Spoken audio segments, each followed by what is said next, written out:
జై శ్రీమన్నారాయణ. అందరికీ నమస్కారం అండి.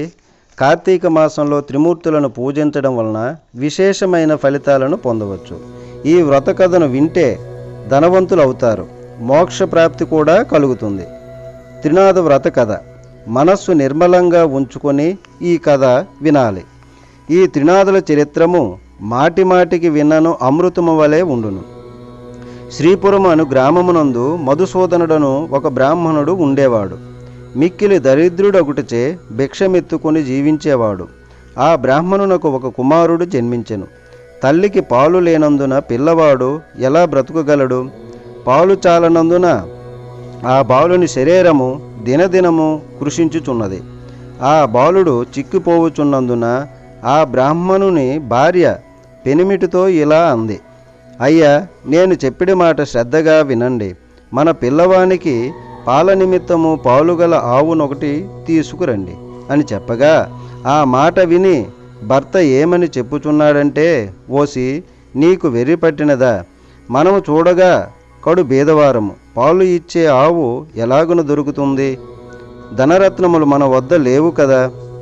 నేను లోకములో ఏ విధముగా గణ్యతను పొందుతాను? ఎవరికైతే ధన సంపదలు కలిగి ఉండునో వారికే లోకమంతా మర్యాదలు చేస్తుంది. అట్టి వారికే లోకమంతా భయపడతారు. మన వంటి బీదవారిని ఎవరు చూస్తారు అని బ్రాహ్మణుడు చెప్పెను. భార్య మిగుల దుఃఖించినదై, ఓ బ్రహ్మదేవుడా, నీవు మా వంటి బీదవారి ఇంటిలో ఈ బిడ్డను ఎందుకు పుట్టించినావు? ఏమి తిని ఈ బిడ్డ బ్రతుకుతాడు? ఈ శిశుహత్య నాకు చుట్టుకుంటుంది అని దుఃఖించుచుండగా, పిల్లవాని ఘోష చూచి ఏమీయూ తోచక ఆ బ్రాహ్మణుడు చింతాక్రాంతుడై విచారించి తన ఇంటిలో ఉండిన కమండలము వగైరా చిల్లర సామానులను సంతలో అమ్మి ఆ అమ్మిన సొమ్ము 5 రూపాయలు జాగ్రత్తగా పట్టుకొని వెళ్ళి భార్య చేతికి ఇవ్వగా, ఆమె ఆ సొమ్ము చూచి సంతోషించి పెనిమిటిని చూచి, అయ్యా, ఈ సొమ్మును తీసుకొని వెళ్ళి పాలిచ్చే ఆవును తీసుకొని రండి చెప్పినది. అట్లు భార్య చెప్పిన మాటల ప్రకారము ఆ బ్రాహ్మణుడు ఆ రూపాయలు పట్టుకొని గ్రామము తిరిగెను. అట్లు తిరుగుచూ పెద్ద భాగ్యవంతుడు అగు షావుకారుండే గ్రామమునకు వెళ్ళాడు. ధనధాన్యాలు పరిపూర్ణమై కుబేరునితో ఆ షావుకారు సరిసమానముగా ఉన్నాడు. అతని ఆవులన్నీ పాలతో నిండి ఉన్నవి. దైవఘటన మాత్రము మరో విధముగా ఉన్నది. అతని ఆవులలో బోధ అనే ఆవు ఉండెను. అది మిగుల దుష్టబుద్ధి గలది. బయటకు మేతకు వెళితే పరుల వ్యవసాయంలో చొరబడి తినివేస్తుంది. ఒక దినమున షావుకారు చూస్తుండగానే పేదవారి పొలంలోనికి చొరబడి పండిన పంటను తినివేయుచుండేది. అది చూచి షావుకారు అతి కోపంతో, ఇంకా దీని ముఖం చూడకూడదు, ఆవును ఇప్పుడే అమ్మివేస్తాను. ఇది 50 రూపాయలు ఖరీదు గల ఆవు అయినప్పటికీ అందువల్ల మీకు మంజూరు లేదు, 5 రూపాయలకు ఇస్తాను అని షావుకారు అనగా, ఆ 5 రూపాయలు నేనే ఇస్తాను, ఆవు దూడను రెండును నాకు ఇప్పించండి అని ఆ బ్రాహ్మణుడు అనగానే, ఓ బ్రాహ్మణుడా, నీకు వెర్రి పట్టినదా అని షావుకారు అనెను. అంత బ్రాహ్మణుడు, మీరు షావుకారులై ఉన్నారు, మీ మాట మీరు నిలుపుకోండి, మాట తప్పితే మీరు అసత్యవంతులవుతారు అని అన్నాడు.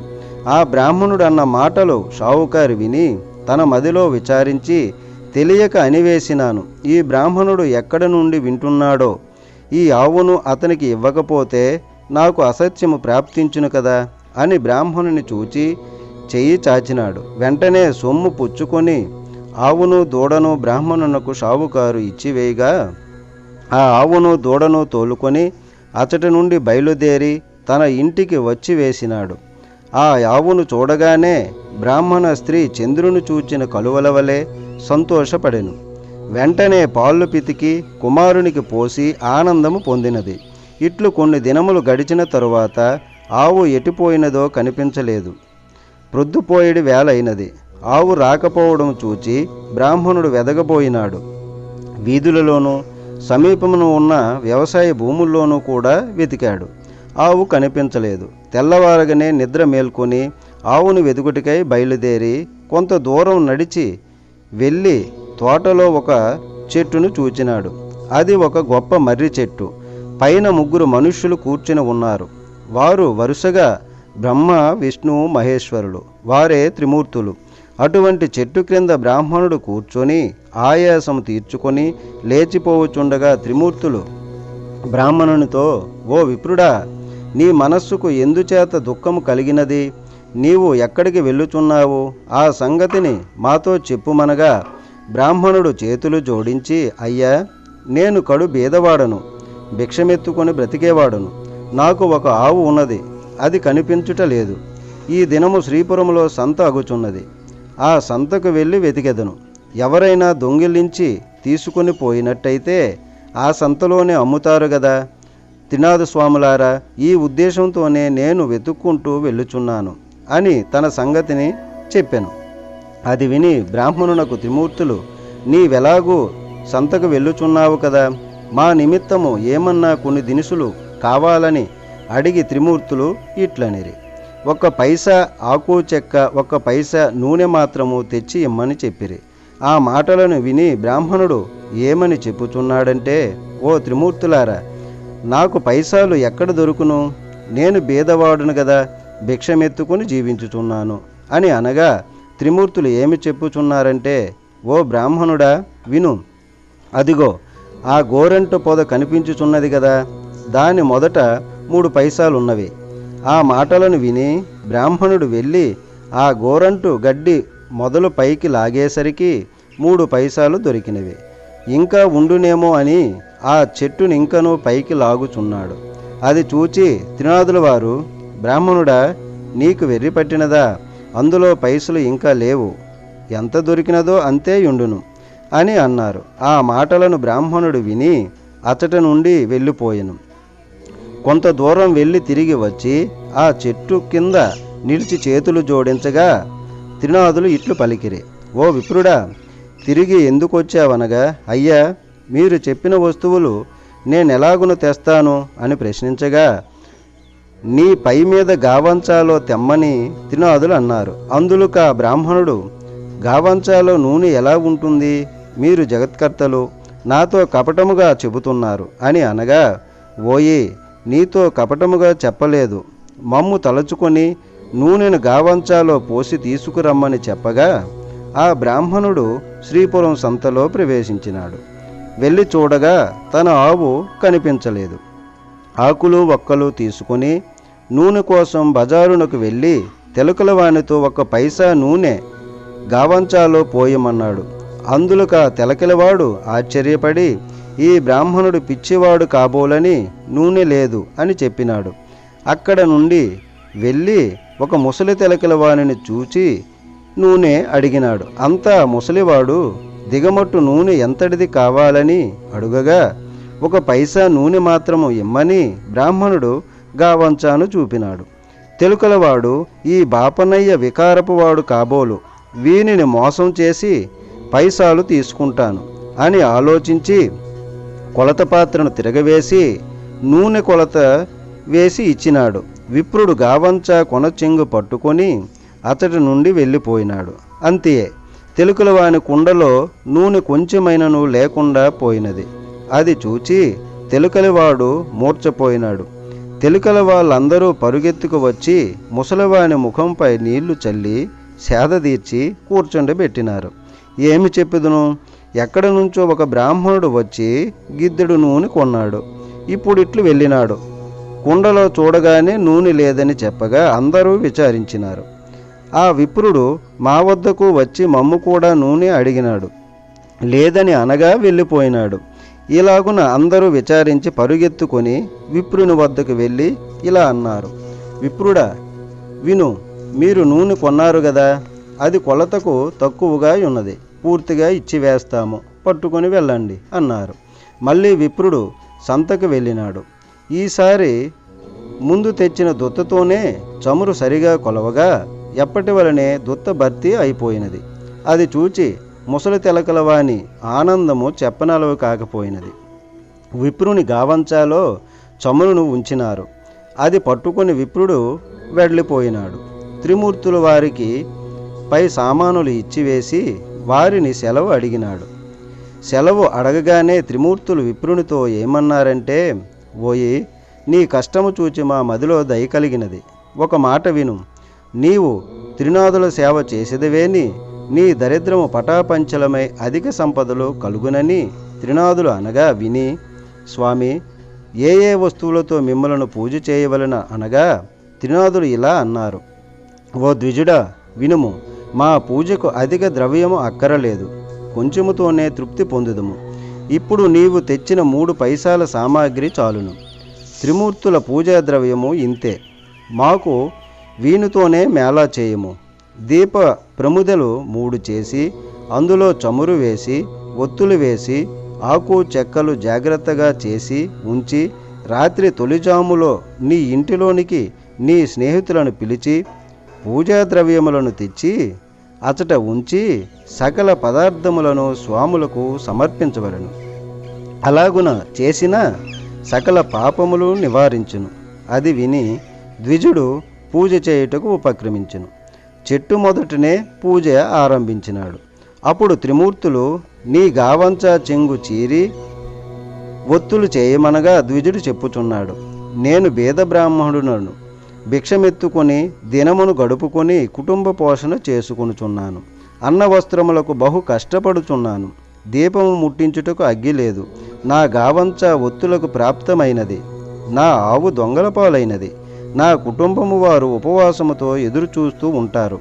ఏ బుద్ధితో పూజ చేస్తాను అని యావగించుకొని ద్విజుడు కూర్చున్నాడు.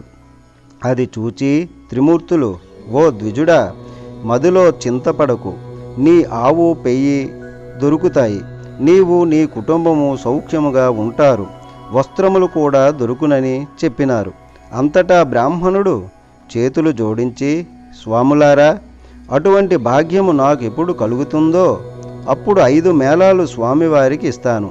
ఈ మాట సత్యమని చెప్పి, దీపము వెలిగించుటకు అగ్గి లేదే, నేను ఏమి చేయగలను అనగా త్రిమూర్తులు చెప్పుచున్నారు, ఓ బ్రాహ్మణుడా, నీ 2 నేత్రములు మూసుకో. వెంటనే బ్రాహ్మణుడు నేత్రములు మూసుకోగా అకస్మాత్తుగా దీపం వెలిగినది.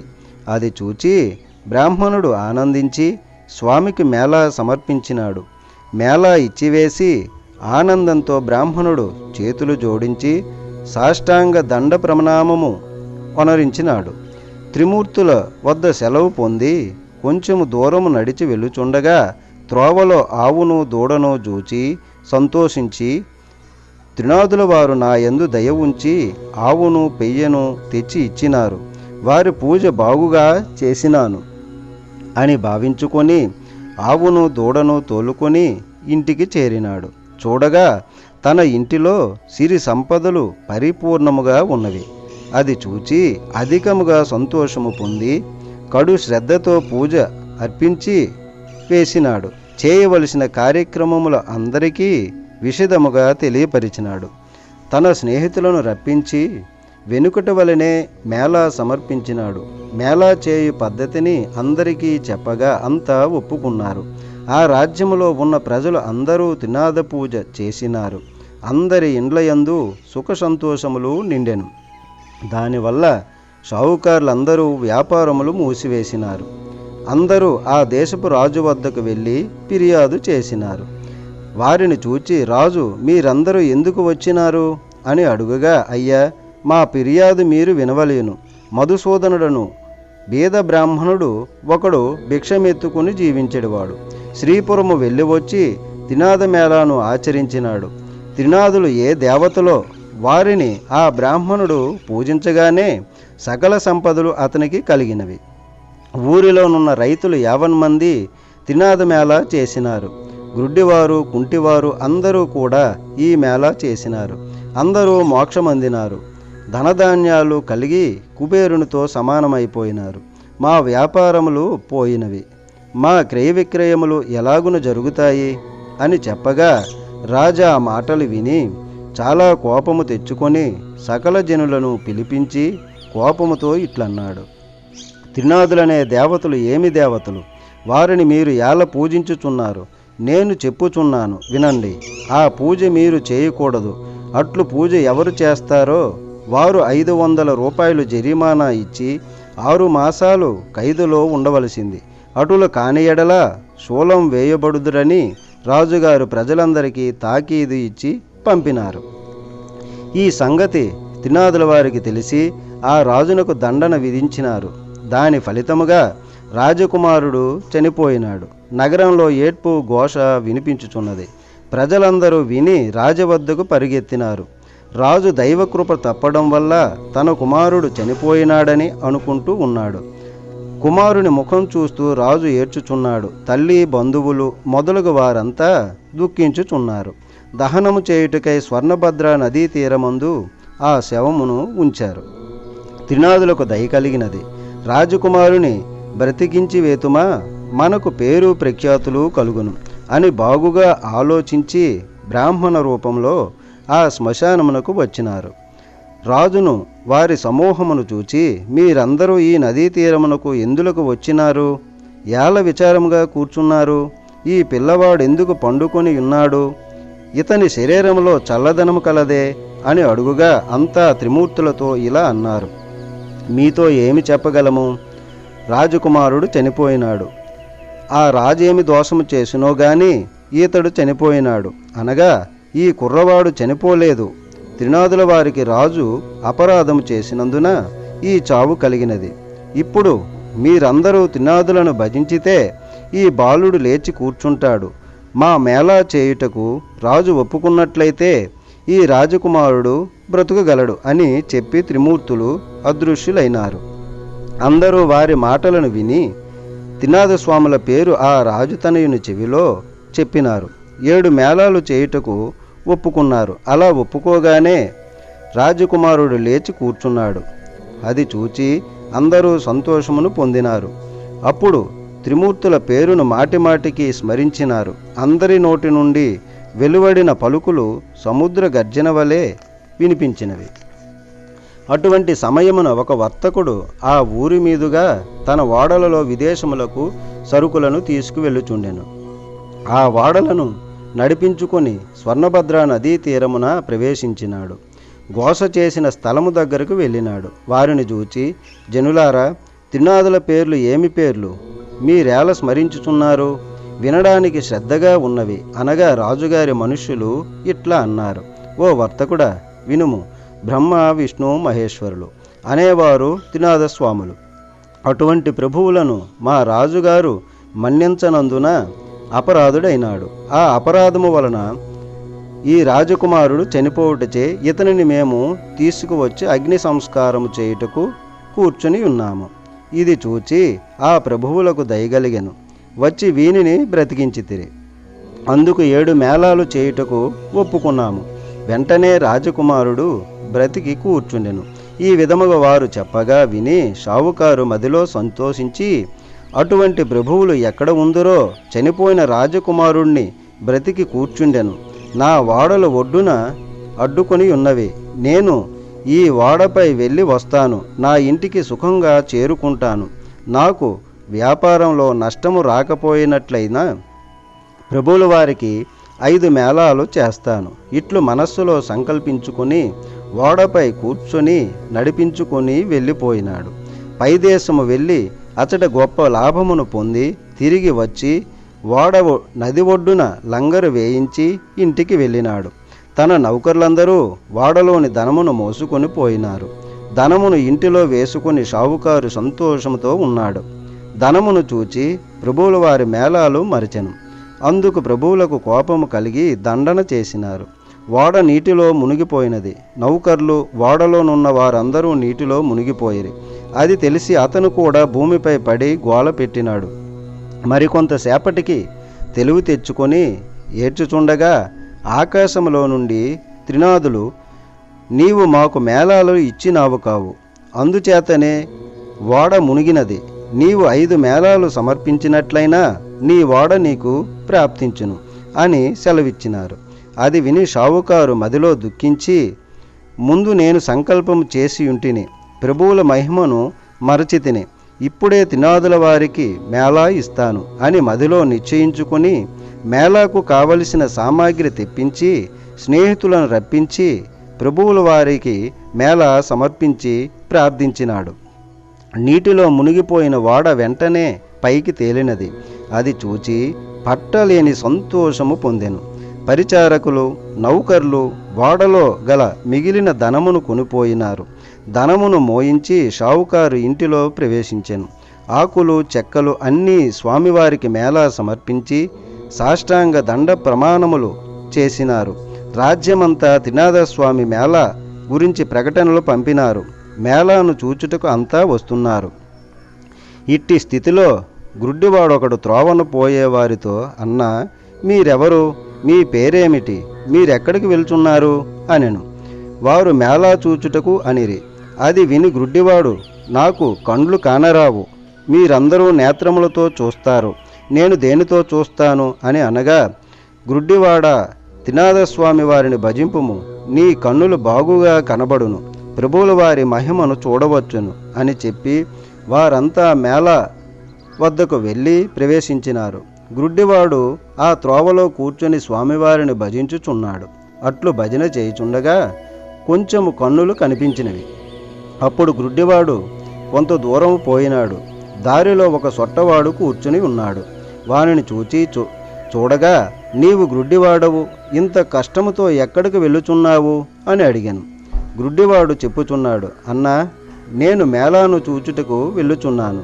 ఆ మాటలు సొట్టవాడు విని, స్వామివారి దయ నా మీద లేదు, చేతులు కాళ్ళు సొట్ట, నేనెలాగున నడవగలను? నీకు కాళ్ళున్నవి, డేక్కునైనా వెళ్ళగలవు. అంతా గ్రుడ్డివాడు చెప్పుచున్నాడు. నీవు త్రినాథస్వామి వారిని భజింపుము, నీ చేతులు కాళ్ళు బాగవుతాయి. క్షణంలో ఇద్దరము కలిసి వెళ్ళిపోదాం. నేను కేవలము గ్రుడ్డివాడను, ఏమాత్రము కన్నులు కనిపించుటలేదు. త్రినాథస్వామి వారిని భజించినాను కనుక కొంచెము కనిపిస్తున్నవి. అందుచే నీవు కూడా స్వామివారిని భజించినావంటే నీ బాధలు నివారణ చేస్తారు అని చెప్పగా, సొట్టవాడు త్రినాథ త్రినాథ అని భజించినాడు. గ్రుడ్డి అన్న, నీకు కాళ్ళున్నవి, నడువగలవు, నేను ఎలాగు నడువగలను? నన్ను నీ భుజం మీద కూర్చోబెట్టుకొని నెమ్మదిగా నడిచి వెళ్ళు, నేను త్రోవ చూపుతూ ఉంటాను. నిశ్చంతగా ఇద్దరము మేళాకు చేరుకుందాము అని సొట్టవాడు చెప్పాడు. అతని మాటలు విని గ్రుడ్డివాడు సొట్టవాడిని భుజముపై కూర్చోబెట్టుకొని మెల్లగా నడిచిపోతున్నాడు. గ్రుడ్డివాడు చెబుతున్నాడు, నేస్తమా, నా నేత్రాలు నిర్మలంగా కనిపించుచున్నవి అని అనగా, సొట్టవాడు, అయ్యా, నేను ఇప్పుడు నడిచిపోగలను. ఈ విధంగా గ్రుడ్డివాడు సొట్టవాడు కలిసి త్రినాథస్వామి మేళా దగ్గరకు ప్రవేశించినారు. ఆ మేళా జరుగు స్థలమునకు నిత్యము ఒక వైష్ణవుడు వస్తూ ఉండేవాడు. అతడు త్రినాథ మేళా చెల్లకుండా ఇంటికి ఎప్పుడూ వెళ్ళిపోతూ ఉంటాడు.